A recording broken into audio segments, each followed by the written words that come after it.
Beautiful people, welcome back to Manners on the Go. You see, responding appropriately to compliments take a great deal of self-awareness. Today, we want to talk about accepting compliments graciously without downplaying your achievements.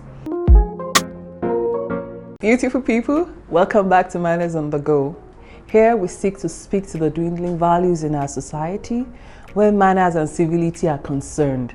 I trust your week has been great. It's really nice of you to drop by this channel again. If it's your first time today, you are in the right place. You're most welcome. Do well to click the subscribe icon so that you can be notified when something new drops. Ever heard of the expression Impostor Syndrome? A definition from a copy of a Harvard Business Review does it for me. Impostor Syndrome is loosely defined as doubting your abilities and feeling like a fraud. It disproportionately affects high-achieving people who find it difficult to accept their accomplishments. Today, we want to talk about accepting compliments graciously without downplaying your achievements. You see, responding appropriately to compliments take a great deal of self-awareness.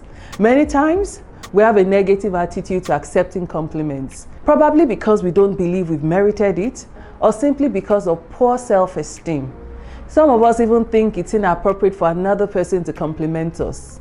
And even when they do, we either shudder, accept it reluctantly, or simply say something that downplays the compliment. This one here, friend, is something I struggled with for a long time. I had to unlearn it through positive self-talk and affirmations. Let me give you an example. If someone says to me, "Tosin, that was an excellent presentation," I could catch myself saying, "Really? You don't know the whole story. I lost the whole presentation yesterday night and stayed up all night to prepare another." I could simply have said thank you.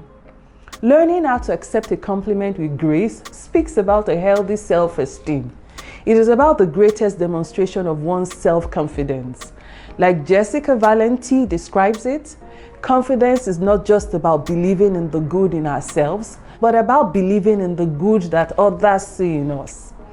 If compliments make you cower, then today's post is just for you. If you've ever wondered how best to respond graciously to compliments and win the attention of your admirers, here are 7 tips that will help you stand tall and strengthen your nerves to accept compliments elegantly. Number 1, begin with your appearance. This creates the first public impression of you. Looking good and knowing that you look good builds up confidence in you to stomach whatever compliment will be following. Remember that your dressing affects the way you feel and respond to things. Number 2, work on your mindset. Accepting compliments is not an act of pride, and rejecting compliments does not depict humility. Mental deliverance is required towards actualizing this in a culture where accepting compliments is seen as being conceited. Learn to challenge your negative thinking because the most powerful voice is the one inside your head. Number 3, just say thank you. Own up a compliment and don't downplay it by pointing out your flaws. How you would have done it better, or how inexpensive you bought the shoe or clothes, and so on. When you do this, you give out unnecessary information which may backfire and ruin the excitement and admiration already building up. Such is unprofitable.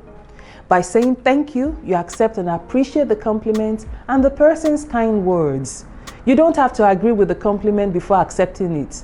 When someone says to you, "That's a nice shirt you have on," just say thank you. It is unnecessary to say, "I bought it in the thrift store," or "My brother passed it down to me." Just say thank you. Number 4, reply a compliment with a compliment. When someone gives a compliment, it is cool to reply with a compliment, but please be genuine. This presents you the opportunity to make the giver also feel good. It relaxes your nerves and opens up a healthy communication link between the two of you. But be careful while doing this, and don't engage in a compliment battle, as you learn the most appropriate way and time to do it. Turning down a harmless compliment may make the giver feel ridiculed and insulted. It also makes you look awkward. I'm sure you wouldn't want that. Number 5, use nonverbal gestures. Maintaining an elegant posture speaks volume of your self-confidence and helps you not to flutter. You must realize that your body language is a very essential form of communication when it comes to giving and receiving compliments. Strive to maintain eye contact, And avoid downcast or flickering your eyes, back and forth.